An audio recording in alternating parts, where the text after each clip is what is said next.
Sai IAS academy पर आप सभी का स्वागत है। जैसा कि बच्चों, हम फिज़िक्स की जो क्लास है उसको रेगुलर चला रहे हैं आगे, और आप नोट्स बनाते रहिए, इससे आपको बहुत हेल्प मिलेगी। आगामी एग्ज़ामों में जो क्वेश्चन हैं वो यहाँ से आपको मिलेंगे, और थोड़ा थोड़ा पढ़ते रहिए, फिर बाद में हम आपको टेस्ट भी कराएंगे। आज जो हमारा टॉपिक है वो है मापन और उसकी प्रणालियाँ। तो आज हम बात करने वाले हैं मापन और उसकी प्रणालियाँ। आज हम बात करने वाले हैं एक नए टॉपिक पर, मापन व उसकी प्रणालियाँ। मापन की प्रणालियाँ, मापन और मापन की प्रणालियाँ मतलब मापन के तरीके या विधि। मापन क्या है पहला आप देखेंगे, तो मापन क्या है उसकी परिभाषा देखेंगे। फिर मापन की फिजिक्स में कितनी विधियां हैं, नापने के कितने तरीके हैं, हम उनको देखेंगे। ठीक है, तो चलते हैं डेफिनेशन की तरफ, परिभाषा की तरफ, है ना। डेफिनेशन क्या है तो देखिए, ये लिखा है मैंने, मापन किसी भौतिक राशि, कोई सी भी भौतिक राशि हो कि एक नियत मानक से तुलना करना मापन कहलाता है। किसी भौतिक राशि की एक नियत मानक से तुलना करना क्या कहलाता है? मापन कहलाता है। मापन कहलाता है। मापन चूँकि साइंस का शब्द है, आप ये भी कह सकते हैं कि जो मापन का मतलब होता है, तो मापन का मतलब होता है नापना, नापना या तोलना। तो किसी चीज़ को नापना या तोलना क्या कहलाता है? मापन कहलाता है। किसी भी पदार्थ को नापना या तोलना क्या कहलाता है? मापन कहलाता है। तो मापन में क्या करते हैं? मापन में एक नियत मानक से तुलना करते हैं, तोलते हैं, कंपेयर करते हैं। जैसे आप कपड़ा खरीदने के लिए कभी जाते होंगे तो आपने देखा होगा कि एक मीटर आता है। क्या आता है? मीटर। तो जो दुकानदार है, जब वो आपको कपड़ा नाप कर देता है, तो वो आपने कहा कि मुझे 4 मीटर कपड़ा चाहिए, तो मीटर से वो 4 बार करके क्या करेगा, उसको नाप देगा। तो मीटर से उस कपड़े की क्या हो रही है? लंबाई नापी जा रही है। नापने का मतलब माप रहे हैं आप। दोबारा सुन लीजिए कि अगर कपड़ा है और आप उसे मीटर में नापते हैं, तो जब आप उसको मीटर में नापते हैं तो मीटर से उस कपड़े की तुलना करते हैं, तुलना करते हैं। वही तो मैंने लिखा है, वही मैंने क्या लिखा है? मीटर क्या है? एक नियत पैमाना है, एक नियत मानक है, और उस नियत मानक से आप लोग क्या करते हैं? उस नियत मानक से हम लोग तुलना करते हैं, तुलना करते हैं। कभी आप दुकान पर चीनी खरीदने के लिए गए होंगे मान लीजिए, और आपने दुकान पर से चीनी या कोई वस्तु खरीदी है, तुलवाई है, तोली है, तो एक तरफ 1 किलो का बाट रखा हुआ है और एक पल्ले में दूसरी तरफ चीनी रखी हुई है। चीनी की किससे? 1 किलो के बाट से क्या हो रही है? तुलना हो रही है, तुलना हो रही है। तो बाट क्या है? बाट एक नियत मानक है, फिक्स है, वो चेंज नहीं होगा, है ना। और पदार्थ क्या है? चीनी है। ठीक है, तो इसलिए कहते हैं कि द्रव्यमान को हम नापते हैं किलोग्राम में। तो वही मापन जो है, वही मापन जो है ना, वही तोलना जो है, उस क्रिया को साइंस की भाषा में मापन बोलते हैं। कभी आपने दूध जो है खरीदा होगा, तो लीटर में खरीदा है, तो लीटर से दूध की तुलना कर रहे हैं आप, 1 लीटर, 2 लीटर, 3 लीटर। ठीक है, हालांकि लीटर जो है वो मात्रक है, लेकिन तुलना करने का जो तरीका है वो मापन है। अब सवाल उठता ये कि दुनिया में मापन की ज़रूरत क्यों पड़ी, दुनिया में नियत पैमाने की ज़रूरत क्यों पड़ी? ठीक है, अब एक आइडिया लगाइए, जब दुनिया में पहली बार इंसान का उद्भव हुआ होगा, तो क्या उसे नापने और तोलने का ज्ञान होगा? आप कहोगे नहीं। फिर उसने धीरे धीरे चीज़ों को नापा या तोला होगा।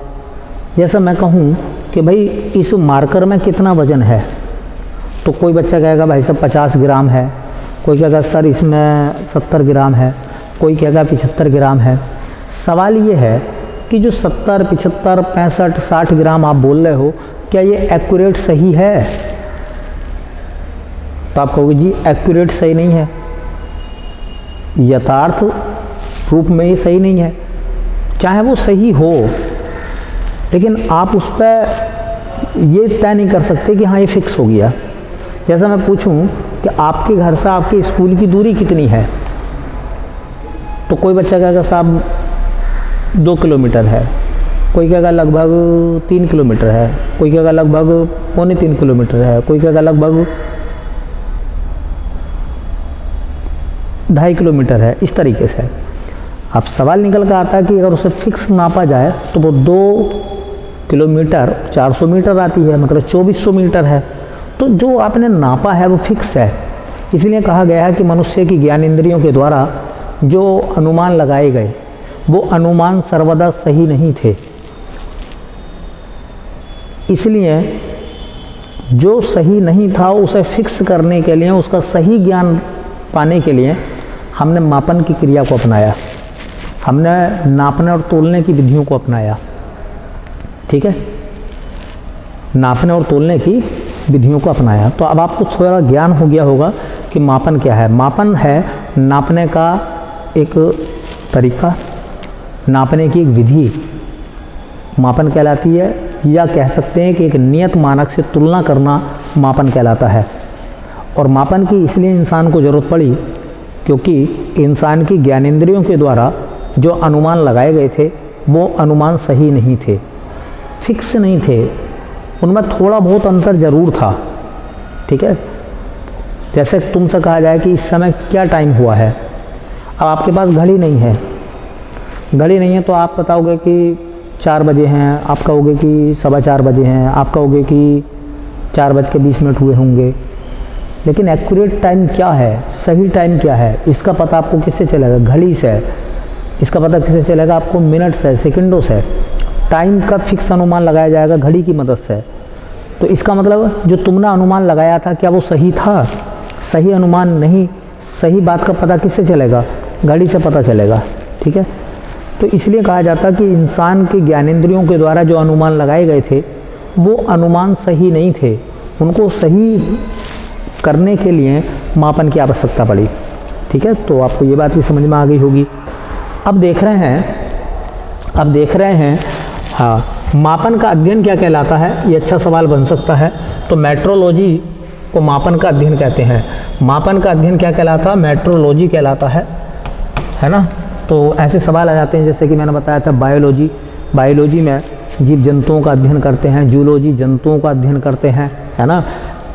ठीक है, और एक होता है फाइकोलॉजी जिसमें शैवालों का अध्ययन करते हैं, एक होता है साइटोलॉजी जिसमें कोशिका का अध्ययन करते हैं, और ऐसे ही है मेट्रोलॉजी जिसमें हम मेट्रोलॉजी में क्या करते हैं? मापन का अध्ययन। तो ये बात आपको समझ में आ गई होगी। अब बात करते हैं मापन की विधियों की। जो दुनिया में नापने के तोलने के तरीके हैं वो कितने हैं, कितनी विधियां हैं, उनकी बात करते हैं हम। तो देखिए मापन के बारे में ये लिखा गया है। मापन की जो प्रणालियां हैं उसमें सबसे पहले प्रणाली का नाम है एफपीएस प्रणाली। एफपीएस प्रणाली में मैंने क्या लिखा है, इसमें लंबाई का मात्रक होता है फीट या फुट। फीट या फुट दोनों एक ही हैं, फीट या फुट बोलते हैं। इसमें द्रव्यमान का मात्रक क्या है, तो द्रव्यमान का मात्रक होता है पाउंड। ठीक है, और समय का मात्रक क्या होता है, तो समय का मात्रक होता है सेकंड। इसे और क्या कहते हैं, इसे ब्रिटिश प्रणाली भी कहते हैं। ये अंग्रेजों ने शुरू की थी एफपीएस प्रणाली, इसलिए इसको बोलते हैं ब्रिटिश प्रणाली। तो किसको ब्रिटिश प्रणाली कहा जाता है, तो एफपीएस प्रणाली को। एफपीएस प्रणाली में लंबाई का मात्रक क्या होता है, तो आप कहोगे लंबाई का मात्रक होता है फीट, द्रव्यमान का मात्रक क्या होता है पाउंड, समय का मात्रक क्या होता है सेकंड, समय का मात्रक सेकंड। ठीक है, किस प्रणाली को हम ब्रिटिश प्रणाली कहते हैं, तो एफपीएस प्रणाली को। अच्छा, आपने भी देखा होगा बहुत सारी चीज़ों को आपने फिट में नापा होगा, फिट में नापा होगा। फिट, छोटी इकाइयों को नापने के लिए फिट की ज़रूरत पड़ती है, फुट की ज़रूरत पड़ती है ना। फिट या फुट में चीज़ों को नापा होगा, कुछ लंबाई आपने फुट में नापी होंगी, है ना। वर्ग फुट में घर खरीदा होगा कि भाई ये जो घर है आपने कितने स्क्वायर फीट में लिया है, तो कहते हैं कि 1200 स्क्वायर फीट में है, 2000 स्क्वायर फीट में है। तो फिट जो है वो लंबाई को नापने का तरीका है। गज भी होता है, मीटर भी होता है, किलोमीटर भी होता है लंबाई को नापने के लिए, यहाँ फिट है। द्रव्यमान का मात्रक होता है पाउंड, वजन को पाउंड में नापते हैं। बहुत सारी चीज़ों को पाउंड में नापा जाता है। जैसे कि आपने ऊन को देखा होगा, ऊन आधा केजी 1 केजी इस तरीके से नहीं खरीदते हैं, ऊन को पाउंड में खरीदते हैं। जैसे 2 पाउंड ऊन खरीदी है ना, आधा पाउंड ऊन खरीदी है, तो पाउंड में खरीदते हैं ऊन को। बताएंगे आगे पाउंड और 1 किलो में कितने का समतुल्य है, वो सब बात आगे आपको मिलेंगी। तीसरा, समय को नापा गया किसमें? सेकंड में। तो ये बात आपको समझ में आ गई होगी। आगे मैंने लिखा है कि CGS पद्धति, CGS पद्धति, CGS पद्धति में लंबाई का मात्रक सेंटीमीटर, द्रव्यमान का मात्रक होता है ग्राम और समय का मात्रक होता है सेकंड। तो CGS पद्धति में लंबाई का मात्रक सेंटीमीटर, द्रव्यमान का मात्रक ग्राम और समय का मात्रक सेकंड होता है। इसे मीट्रिक प्रणाली या फ्रेंच प्रणाली कहते हैं। इसे मीट्रिक प्रणाली या फ्रेंच प्रणाली कहते हैं। तो मीट्रिक प्रणाली में लंबाई का मात्रक क्या होता है? तो सेंटीमीटर, द्रव्यमान का मात्रक क्या होता है? ग्राम, और समय का मात्रक क्या होता है बेटा? सेकंड। ठीक है, आगे चलें तो देखिए आगे है MKS प्रणाली। तो MKS प्रणाली में लंबाई का मात्रक होता है मीटर, द्रव्यमान का मात्रक होता है द्रव्यमान का मात्रक होता है किलोग्राम, ग्राम नहीं, द्रव्यमान का मात्रक होता है किलोग्राम। तो द्रव्यमान का मात्रक होता है बेटा किलोग्राम और समय का मात्रक होता है सेकंड। इसे क्या कहते हैं? इसे कहते हैं मीट्रिक प्रणाली, इसे बोलते हैं मीट्रिक प्रणाली। ठीक है, तो देखिए अभी आपको चीज़ें आराम से याद हो जाएंगी। ठीक, कौन सी प्रणाली को क्या कहा जाता है आप ऐसे भी याद कर सकते हैं। जैसे मैंने कहा था FPS, बस इतना याद रखिए। F जो होता है वो होता है फीट या फुट। अब फुट में क्या होता है? लंबाई। P का मतलब क्या होता है? पाउंड, और पाउंड में मैंने बताया जैसे कि बेटा हम नापते हैं ऊन वगैरह को तोलते हैं। ठीक है, तो द्रव्यमान का मात्रक हो गया पाउंड, समय का मात्रक होता है सेकंड। और ये किन लोगों ने इस प्रणाली को अपनाया था? तो ब्रिटेन वालों ने, इसलिए इसको क्या बोला गया? ब्रिटिश प्रणाली। इसको हम क्या बोलते हैं? ब्रिटिश प्रणाली, ऐसा भी आप कह सकते हैं। तो देखिए यह है लंबाई का मात्रक फुट, द्रव्यमान का मात्रक पाउंड, ये हो गया लंबाई, ये हो गया द्रव्यमान, और ये हो जाएगा बेटा समय। तो लंबाई का मात्रक हो गया फुट, द्रव्यमान का मात्रक हो गया पाउंड और समय का मात्रक हो गया सेकंड। तो FPS में लंबाई का मात्रक होता है फुट, द्रव्यमान का मात्रक होता है पाउंड, समय का मात्रक होता है सेकंड। यह ब्रिटिश प्रणाली, अंग्रेजों की देन। आगे मैंने दूसरा बताया था आपको CGS प्रणाली। तो CGS पद्धति को आप देखोगे तो C का मतलब सेंटीमीटर, G का मतलब ग्राम, G का मतलब हो जाएगा ग्राम, और S का मतलब हो जाएगा सेकंड। तो सेंटीमीटर में क्या नापते हो बेटा? लंबाई। द्रव्यमान को किस चीज़ में नापते हो? ग्राम में। बहुत सारी चीज़ें ग्राम में नापी जाती हैं, है ना, बहुत सारी चीज़ों को द्रव्यमान वगैरह को ग्राम में नापते हैं। ग्राम में नापते हैं द्रव्यमान को, और समय को नापते हैं हम किस चीज़ में? क्या हो गया अभी? 1 मिनट। द्रव्यमान, और समय को नापते हैं हम सेकंड में, है ना, सेकंड। ये प्रणाली किसने शुरू करी थी? तो ये फ्रेंच वालों ने शुरू करी थी। फ्रेंच, या इसे क्या बोलते हैं हम? मीट्रिक। इसे क्या बोलते हैं? मीट्रिक प्रणाली, इसे मीट्रिक बोलते हैं। तो ये भी याद रह जाएगा, है ना। तीसरा मैंने बताया था MKS, है ना, MKS। तो तीसरा मैंने बोला था MKS। अब देखो MKS आप लिखोगे तो M का मतलब हो गया मीटर, K का मतलब हो गया किलोग्राम, तो मीटर किलोग्राम। S का मतलब हो गया सेकंड, तो मीटर किलोग्राम सेकंड प्रणाली। इसको बोलोगे फुट पाउंड सेकंड प्रणाली, इसको बोलोगे सेंटीमीटर ग्राम सेकंड प्रणाली। ठीक है, लंबाई को नापते मीटर में बेटा, द्रव्यमान को नापा गया यहाँ किलोग्राम में, और समय को नापा गया है सेकंड में। यह है समय। ठीक है, क्या है ये समय है, समय को नापा गया सेकंड में, है ना। इस प्रणाली को और क्या कहते हैं? इसे कहते हैं मीटरी, इसे क्या कहते हैं? मीटरी प्रणाली। तो एक है मीट्रिक प्रणाली, एक है मीटरी प्रणाली। तो मीटरी प्रणाली में द्रव्यमान का मात्रक मीटर है ना, किलोग्राम, सॉरी, लंबाई का मात्रक मीटर, द्रव्यमान का मात्रक किलोग्राम, समय का मात्रक सेकंड। एफपीएस में लंबाई का मात्रक फुट, द्रव्यमान का पाउंड, समय का सेकंड, है ना। और सीजीएस में लंबाई का सेंटीमीटर, द्रव्यमान का ग्राम और समय का होता है सेकंड। तो इस तरीके से 3 ये प्रणाली है। अब जैसे जैसे समय गुजरता चला गया, मूल मात्रों की संख्या बढ़ती चली गई। अब मूल मात्रकों की संख्या बढ़ती चलेगी तो इसमें आपने देखा होगा एफपीएस में 3 का सहारा है, 3 राशियां हैं, है ना। एमकेएस में 3 राशियां हैं और सीजीएस में 3 राशियां हैं। अब सवाल आया कि बाकी जो राशियां हैं जिनके मूल मात्रक हैं उन्हें कैसे हम नापें, किस तरीके से उनका इस्तेमाल करें। तो जो एमकेएस पद्धति है उसको विस्तारित रूप कर दिया, मतलब उसका विस्तार कर दिया, एमकेएस प्रणाली का विस्तृत रूप बना दिया गया। तो एमकेएस प्रणाली का जो विस्तृत रूप है वो क्या कहलाया आगे चल कर? देखिए, एक प्रणाली होती है एसआई प्रणाली। क्या कह रहे हैं बेटा उसको? एसआई प्रणाली। ठीक है, मैंने लिखा है, देखिए एसआई प्रणाली में यह एमकेएस प्रणाली का विस्तृत रूप है। तो एमकेएस प्रणाली का विस्तृत रूप इसलिए बोल रहे हैं क्योंकि एमकेएस प्रणाली में केवल 3 राशियों को शामिल किया गया था। लंबाई का मात्रक मीटर, द्रव्यमान का किलोग्राम, समय का सेकंड। लेकिन बाकी जो और राशियां शामिल की गई थी उनको शामिल करने के लिए एमकेएस प्रणाली को बढ़ाया गया। ठीक है, याद रखें। दूसरा सवाल, इसे क्या बोलते हैं? इसे अंतर्राष्ट्रीय प्रणाली भी कहते हैं, इंटरनेशनल सिस्टम ऑफ यूनिट्स, मतलब इकाइयों का अंतर्राष्ट्रीय जो प्रणाली सिस्टम बनाया गया, तो इसे अंतर्राष्ट्रीय प्रणाली कहते हैं। तो एसआई प्रणाली को अंतर्राष्ट्रीय प्रणाली कहते हैं, एमकेएस प्रणाली को मिलिट्री प्रणाली कहते हैं, एफपीएस प्रणाली को ब्रिटिश प्रणाली कहते हैं, सीजीएस प्रणाली को मिलिट्री प्रणाली, मीट्रिक प्रणाली या फ्रेंच प्रणाली बोलते हैं। ठीक है, चलिए देखिए आगे क्या है। इसे किसे?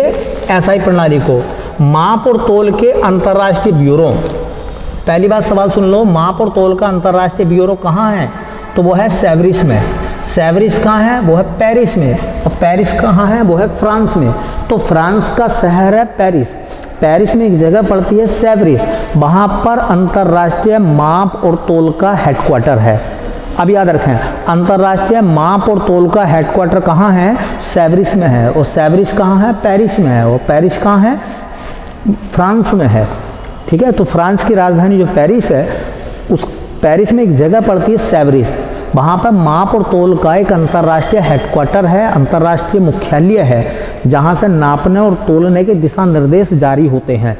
ठीक है, तो इसे माप और तोल के अंतर्राष्ट्रीय ब्यूरो द्वारा 1967 में, देखो 1967 में अपनाया गया है।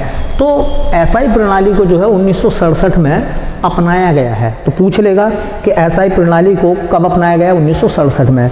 एसआई प्रणाली को और क्या कहते हैं? एमकेएस प्रणाली का विस्तृत रूप। एसआई प्रणाली को और क्या कहते हैं? अंतर्राष्ट्रीय प्रणाली। इसमें क्या है? इसमें 7 मूल मात्रक रखे गए हैं और 2 पूरक मात्रक रखे गए हैं। तो 7 मूल मात्रकों और 2 पूरक मात्रकों, ठीक है, सब मिलकर जो प्रणाली बनाई गई है उसको एसआई प्रणाली कहते हैं। क्या बोलते हैं? एसआई प्रणाली। अभी आपको ये समझ में बात नहीं आ रही होगी, मूल मात्रक ये कल वाली क्लास में मैं आपको बताऊंगा। पूरक मात्रक क्या होते हैं इनके बारे में बताऊंगा। भौतिक राशियां कौन सी होती हैं जिसे नापा जा सके, जिसे तोला जा सके, वो सब भौतिक राशियां होती हैं। तो नापने और तोलने की जितनी भी राशियां हैं सब भौतिक राशियां कहलाती हैं, है ना। तो मूल मात्रक क्या होते हैं, पूरक मात्रक क्या होते हैं, व्युत्पन्न मात्रक क्या होते हैं, ये अगली क्लास में हम आपको बताएंगे। जुड़े रहिए हमसे, ठीक है। तो इसमें 7 मूल मात्रकों को शामिल करा गया। कितने? 7 मूल मात्रक हैं और पूरक मात्रक कितने हैं? 2 पूरक मात्रकों को शामिल किया गया है। 7 मूल मात्रक कौन कौन से हैं उनको भी देख लीजिए। 7 मूल मात्रकों में एक मूल राशि होती है लंबाई। लंबाई का मात्रक होता है बेटा मीटर, तो इसमें लंबाई का मात्रक मीटर है। द्रव्यमान वजन को कहते हैं, द्रव्यमान का मात्रक किलोग्राम होता है। समय का मात्रक सेकंड होता है। ताप का मात्रक केल्विन है। ज्योति तीव्रता बताएंगे क्या होती है, उसका मात्रक कैंडिला है, ठीक है। विद्युत धारा का मात्रक एम्पियर है। पदार्थ की मात्रा का मात्रक मोल है। और इस पदार्थ की मात्रा को कब अपनाया गया था, मोल को कब अपनाया गया था? 1977 में। आपसे पूछेंगे कि बताइए ताप का मात्रक केल्विन जो है वो एसआई प्रणाली में कब शामिल हुआ? 1967 में। ठीक है। पूछेंगे पदार्थ की मात्रा मोल जो है उसे कब शामिल किया गया? तो उसे शामिल किया गया 1977 में। दो पूरक मात्रकों की बात करें तो दो पूरक मात्रक और होते हैं, बताएंगे पूरक मात्रक किसे कहते हैं। तो उसमें कोण का मात्रक तो है रेडियन, ठीक है, घन कोण का मात्रक है स्टीरेडियन। फिलहाल आप इतना याद रखिए, कोण का मात्रक होता है रेडियन और घन कोण का मात्रक होता है स्टीरेडियन। ठीक है। एमकेएस प्रणाली का विस्तृत रूप क्या कहलाता है? तो वो कहलाता है एसआई प्रणाली। ठीक है। तो मिलते हैं फिर नेक्स्ट क्लास में, तब तक के लिए आप सभी का बहुत बहुत धन्यवाद। और हमारी जितनी भी वीडियो हैं जो हम बनाते हैं आप अपने दोस्तों को शेयर करिए, उनके नोट्स खुद भी बनाइए, उसका लाभ उठाइए आप। और यहाँ से जितने भी फिजिक्स में सवाल आएंगे वो बहुत सारे आपको मिलेंगे। ठीक है। मिलते हैं फिर नई वीडियो में। आपका बहुत बहुत धन्यवाद।